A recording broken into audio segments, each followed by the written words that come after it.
Dulu saya sempat mau menyerah dalam bisnis ini karena sempat juga tertipu ratusan juta. Saya dengan keluarga waktu itu sebelumnya tidak punya rumah, dari bisnis fashion ini saya bisa membeli rumah. Dari sebelumnya tidak punya mobil, nah alhamdulillahnya dari bisnis fashion ini kami sudah bisa membelikan mobil untuk keluarga. Dan itu rasanya sangat bangga sekali, sangat bahagia. Dari bisnis fashion ini bisa merubah hidup saya.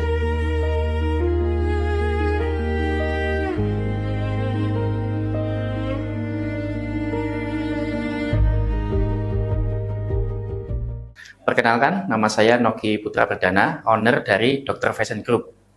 Alhamdulillah saat ini kami sudah memproduksi 5.000 pieces per bulan dan kami pernah mencapai omset 1,2 miliar dalam waktu 1 bulan. Walaupun dulu awal memulai kami jualan itu 1-2 pieces pun kesusahan.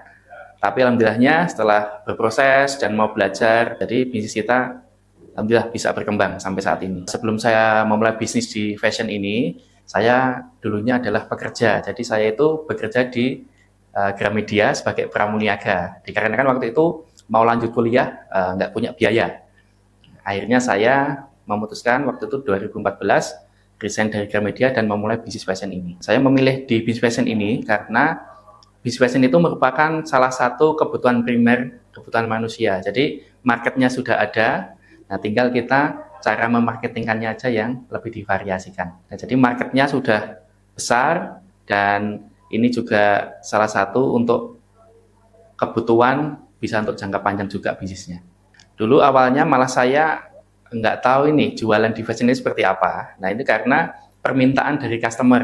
Nah waktu itu karena saya domisilinya di Solo, jadi terkenalnya itu jualannya batik. Nah jadi orderan pertama saya itu dari jualan produk batik itu. Terus setelah itu merambah ke produk-produk yang lainnya. Iya, kalau saya memulai bisnis tentunya waktu itu takut di modal, setelah itu ada kerugian. Nah, itu waktu awal saya memulai bisnis, nah yang ketakutan saya dua itu. Dan juga apakah ini bisnis fashion akan laku, karena kan untuk produknya tidak bisa dibeli untuk harian ya.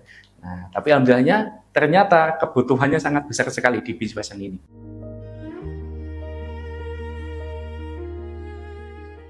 Ya, tentunya saya awal mulai bisnis ini banyak sekali yang meremehkan. Jadi awalnya saya itu sebenarnya orang introvert.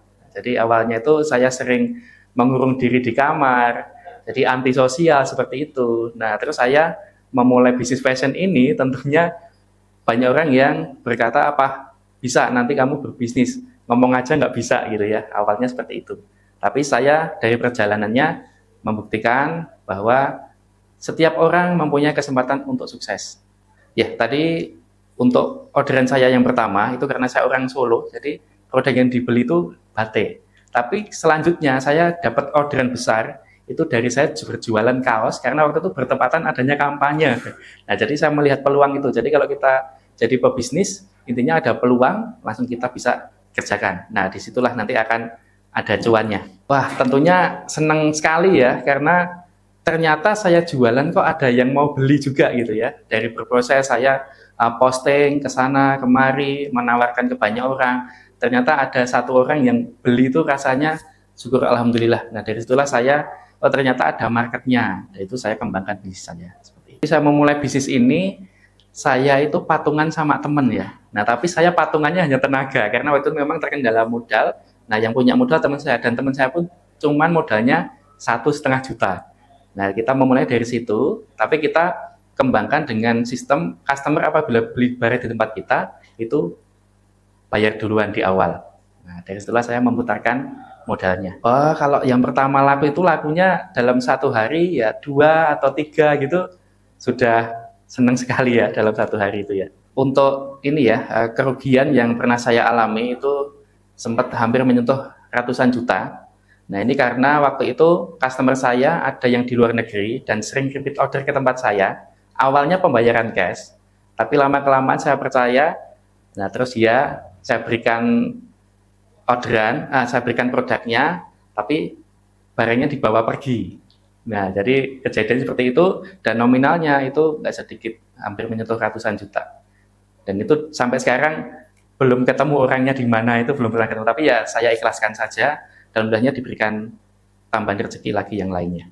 Iya, jadi pernah sebagai sisi manusia kita pastinya pernah down ya, jadi mau pernah menyerah, tapi dikembalikan lagi bahwa niat kita berbisnis itu untuk kebaikan, untuk orang lain, membuka rezeki orang lain.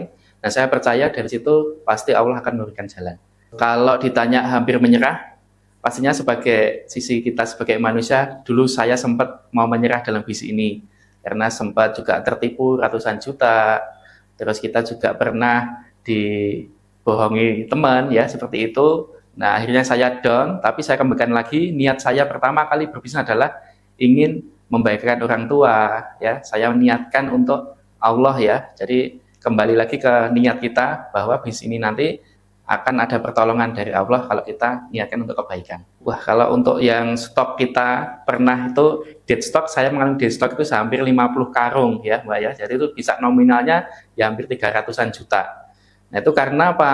Kita di bisnis fashion, waktu itu saya senang modelnya, tapi marketnya itu tidak menyerap. Jadi kalau kita memulai bisnis fashion, tentunya kita pikiran dulu marketnya apakah ada atau belum. Tentunya saya ingin tetap lanjut di bisnis fashion ini karena awalnya saya niatkan ini untuk membahagiakan orang tua saya. Jadi saya kalau mau down atau mau menyerah, saya ingat bahwa saya ingin targetkan membahagiakan orang tua saya dan juga keluarga saya. Waktu itu waktu itu down ya di tahun 2016. Nah waktu itu saya masih menjadi reseller tapi sudah tertipu ratusan juta. Tapi dari itu alhamdulillahnya diberikan jalan oleh Allah. Saya malah bisa buka toko di tahun 2019. Waktu itu di tahun 2018-2019 itu baru marak artis-artis berhijrah waktu itu. Jadi busana yang paling laris waktu itu adalah produk-produk yang hijab, ya gamis-gamis dan hijab seperti itu, gamis syar'i. Jadi waktu itu saya penjualan paling kencang itu waktu tahun 2018-2019 karena adanya tren artis berhijrah. Keputusan terbesar saya untuk saya memulai bisnis ini ya. Jadi waktu itu kalau saya sering menunda-nunda, waktu itu kesempatan untuk berbisnis saya itu 2010 ya sudah ada kesempatan diajak teman dan lain-lain tapi saya hiraukan. Nah, baru tahun 2014 saya berani memulai bisnis. Jadi keputusan besar saya itu saya berani memulai bisnis. Nah saya baru mau mulai bisnis ini berani ya karena waktu itu banyak sekali tetangga ya saudara itu menghina keluarga saya waktu itu. Disebutkan keluarga saya keluarga miskin dan lain-lain. Nah dari situlah saya bangkit untuk motivasinya ingin mengangkat derajat orang tua saya. Banyak dari pengalaman saya setelah berbisnis puluhan tahun di fashion ini, itu yang penting kita itu tahu marketnya dulu. Jangan sampai kita buat produk sesuai dengan kesukaan kita, tapi untuk marketnya belum tentu menerima. Kesalahan pemula untuk bisnis fashion, jadi kalau saya sarankan itu pakai rumus ya, biasanya saya pakai rumus MKP. Jadi kita masalahnya lihat dulu, terus apakah ada kebutuhannya, baru kita cari peluangnya. Nah rata-rata orang tidak mau memulai bisnis, itu terkendalanya kalau tidak ada modal, mereka nggak mau memulai. Padahal kalau kita sudah tahu marketnya, kita siap-siap kolaborasi saja dengan orang yang sudah punya produk.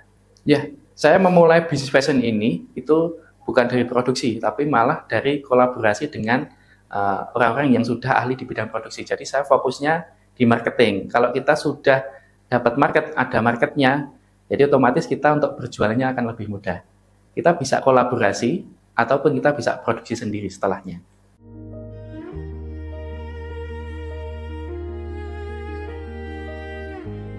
Oke, titik terendah saya dalam berbisnis fashion ini, nah ini ceritanya tahun 2014 saya berpartner dengan teman, dan ini juga teman yang sudah saya anggap saudara sendiri juga, tapi akhirnya kita memutuskan untuk berbisnis sendiri.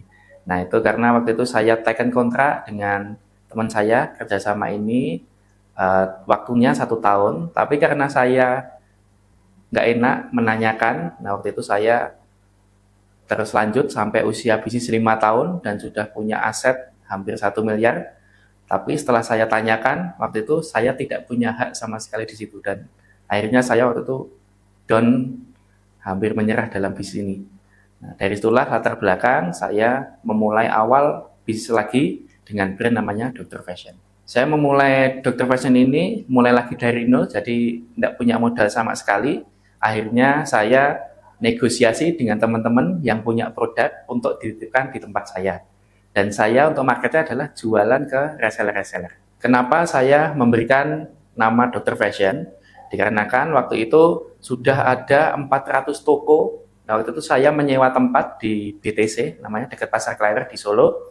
Nah, di situ sudah berdiri 400 toko. Nah, dari situlah saya ingin mencari nama yang simpel dan mudah diingat.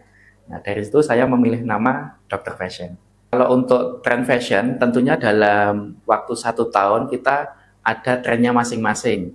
Nah, jadi di tempat kami, itu di Dr. Fashion, itu produknya kita mengikuti tren-tren yang baru naik. Nah, contoh di bulan Ramadan, kita produknya punya gamis, baju koko, mukena. Nanti setelah Ramadan, nanti ada baju daster, dan lain-lain. Nanti kalau pas 17-an, kita ada produk kaos. Nah, kita untuk produknya lengkap. Jadi setiap momentum kita ready untuk barangnya. Jadi untuk market Dr. Fashion saat ini kita targetkan untuk ibu-ibu muda usia 25-30 tahun. Nah, itu kita jualannya adalah gamis, produk-produk gamis. Nah, kalau untuk saat ini produk kita bisa mengikuti tren-tren, terutama sekarang ini ada media sosial ya tentunya. Nah, kita bisa cek untuk produk-produk yang sedang tren saat ini lewat platform media sosial tersebut. Menurut saya, bagian tersulit di bisnis fashion ini, kita harus mengikuti tren-tren produknya. Jadi untuk produknya akan sering berubah seiringnya waktu berjalan. Oke, kalau untuk supplier, kami sudah bekerja sama dengan beberapa produsen ya. Jadi kita pilih produsen-produsen yang sudah ahli di bidangnya, terutama yang sudah berpengalaman puluhan tahun. Jadi kualitas produk kita sudah bisa kita pastikan bagus. Oke, nah saya juga ada tempat untuk produksi. Nah, ini yang perlu diketahui teman-teman, kalau untuk produksi sendiri itu butuh modal 3 kali lipatnya. Nah, itu karena apa? Kita harus untuk beli kainnya, proses jahitnya, terus stoknya. Kita dalam berbisnis fashion itu jangan sampai mengikuti FOMO ya, yang baru tren tapi tidak sesuai dengan produk atau target market yang kita jual. Jadi kita di jualan fashion ini harus tahu target market kita. Kalau target market kita sudah pas, otomatis kita berjualannya akan lebih mudah. Oke, tentunya kita setiap bisnis, saya ada 2 ini yang perlu diperhatikan, yaitu di kualitas produk dan juga kualitas pelayanan. Nah, kalau dari segi kualitas produk, tentunya kita wajib cross-check siapa yang kita ajak kerjasama untuk jahit produk kita. Tentunya supaya kualitas produk kita selalu terjaga bagus, customer akan repeat order, kembali lagi order kepada kita.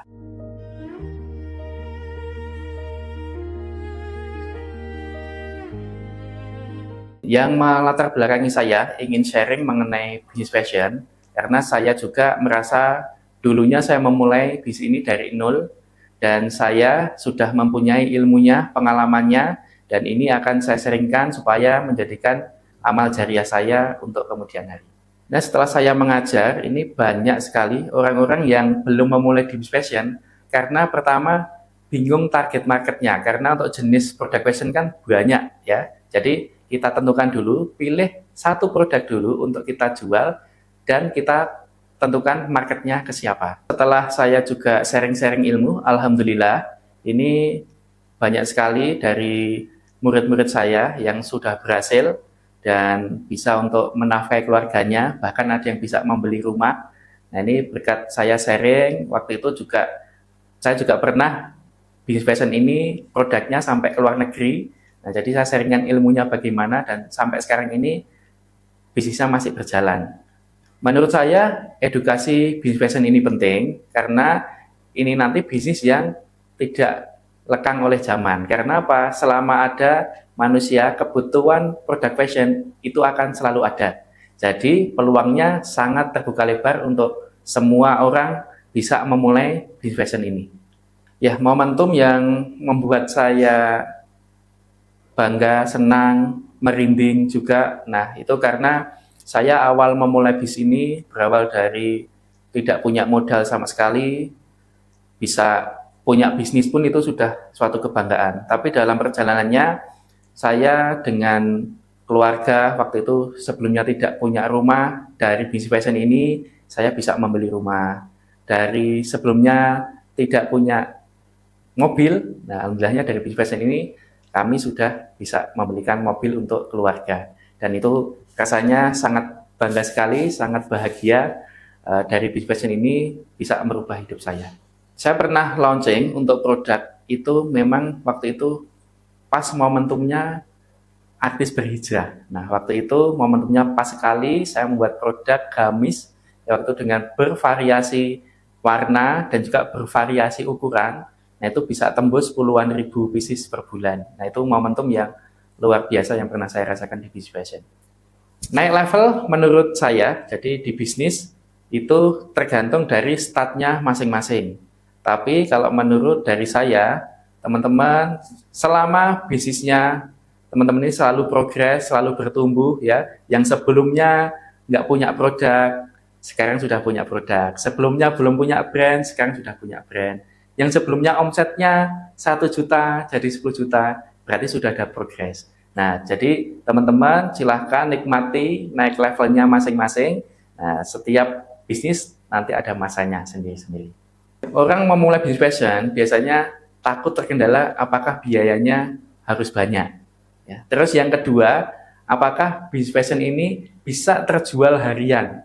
Ya. Terus apakah bisnis fashion ini bisa sustain, akan terus berjalan? Nah, dari pengalaman saya yang sudah saya jalani, saya sendiri pun mempraktekkan bisnis fashion ini bisa mulai dari modal nol. Ya. Jadi kita yang penting punya kemauan, punya impian bahwa kita di bisnis fashion ini bisa besar. Karena kebutuhan di bisnis fashion ini sungguh sangat luar biasa ya. Jadi manfaatkan peluang ini sebaik mungkin.